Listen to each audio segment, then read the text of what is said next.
साथियों नमस्कार, कैसे हैं आप सब लोग। एंटी करप्शन मैटर्स में जब भी पब्लिक सर्वेंट को कन्विक्शन हो जाता है, कन्विक्शन के बाद उसके पास क्या रेमेडीज़ हैं, वो रेमेडी उसे कैसे सिक्योर करनी है और क्या क्या प्रोटोकॉल दिमाग में रखने हैं कि सक्सेस जो है वो इजीली मिल जाए। साथियों एक बात कहूँ, बुरा मत मानना, आपको क्या सब कुछ पता है, आप फालतू में टेंशन लेते हो, इधर से उधर भागते हो। The law is a common sense.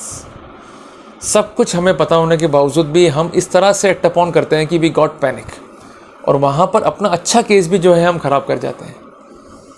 अगर किसी पब्लिक सर्वेंट को एंटी करप्शन मैटर में सज़ा हुई है तो उसके 3 कारण जो है अवश्य रहे होंगे।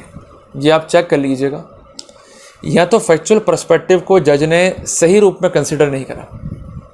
नंबर 2, टेक्निकल पॉइंट्स रेज किए गए और उनके समर्थन में लॉ सुप्रीम कोर्ट या हाई कोर्ट के पेश किए गए, पर उन पॉइंट्स को जो है वो कंसिडर नहीं किया गया।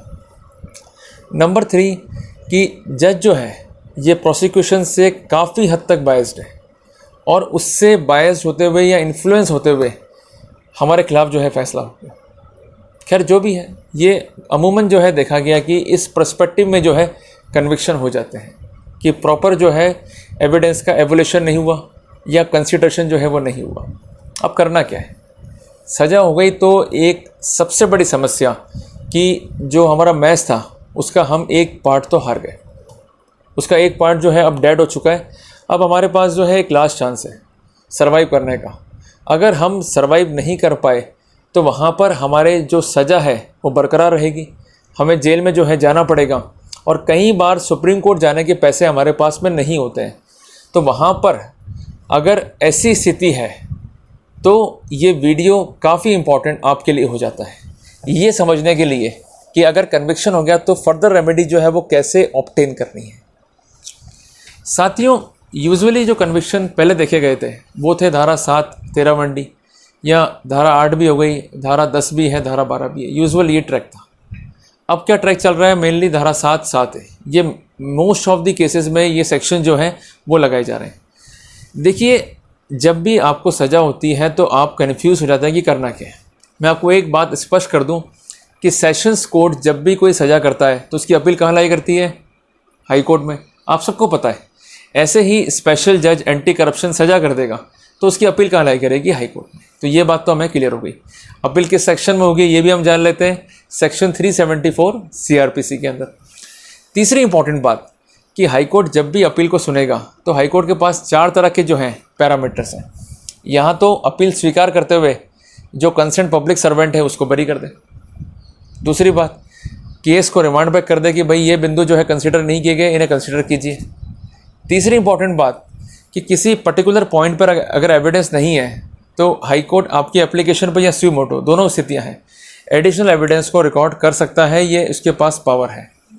और चौथी इंपॉर्टेंट बात, अगर हाई कोर्ट ये मानता है कि आपकी अपील में दम नहीं है, जो पॉइंट आपने रेस करे हैं वो कन्विंस नहीं कर पा रहे हैं, तो वहाँ पर हाई कोर्ट जो है आपकी अपील खारिज कर देगा। जो आपको सज़ा हुई है वो सज़ा जो है आपकी होगी अपील। तो साथियों, क्यों ना इस स्थिति में ऐसी मेहनत की जाए कि हारी भी बाजी को जो है हम जीत जाए। एक कहता है ना, हारी बाजी को जीतना हमें आता है। दोस्तों वही सिकंदर कहलाता है कि बिल्कुल आप हार गए, आपके खिलाफ जो है फैसला हो गया, बट ऐसी हम क्या मेहनत करें कि उस केस को जो है हम जीत पाएँ अपील की स्टेज के ऊपर। तो साथियों, सबसे बड़ी इंपॉर्टेंट बात जो आपको समझनी है कि अपील की स्टेज पर आपके एविडेंस को नए रूप से रिकॉर्ड नहीं किया जाता है, केवल एनालिसिस होता है कि ट्रायल कोर्ट ने फैसला करते हुए एविडेंस को प्रॉपरली कंसीडर करा या नहीं करा। छोटी सी बात है। तो आपका अपील का जो मेमो है या अपील का जो ड्राफ्ट है, इट शुड बी प्रॉपर। अब अपील के ड्राफ्ट को हम बांटते हैं 6 हिस्सों के अंदर। बड़ी आसान सी बात है, सब पता है आपको।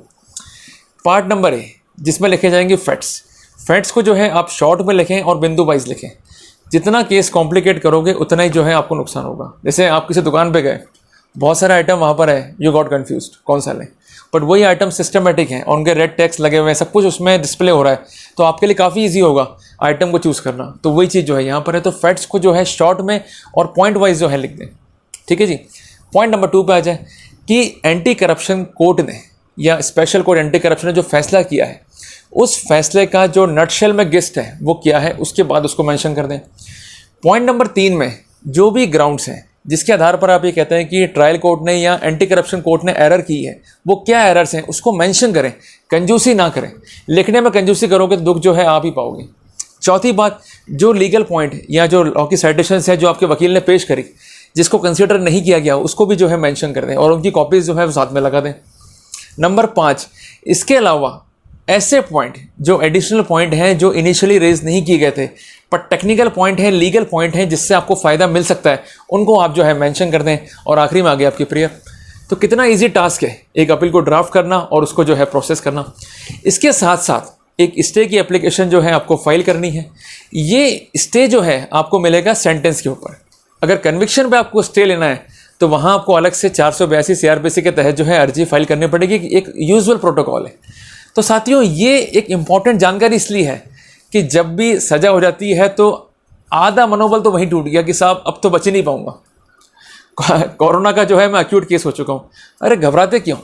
कई बार होता है, किसी हर खेल में होता है, चाहे मैराथन हो, चाहे लोकल रेस हो, चाहे क्रिकेट का खेल हो, कि ये टीम तो हारेगी हारेगी, पक्का दिख रहा है, सब कुछ स्थितियाँ खराब है। मालूम पड़ा कि आखिरी के प्लेयर आए, अच्छी बैटिंग करी और मैच को जो है जिता के ले गए। तो जिस भी स्टेज पर आप खड़े हो, डिसअपॉइंटेड नहीं होना, लड़ो, आराम से लड़ो, तसल्ली से लड़ो and definitely you will win. अगर जानकारी अच्छी लगी आपको इस क्लास की तो इसको आगे शेयर कर देना। मेरे चैनल को जो है वो सब्सक्राइब कर देना। मिलते हैं एक नए टॉपिक के साथ, तब तक के लिए जय हिंद, जय भारत।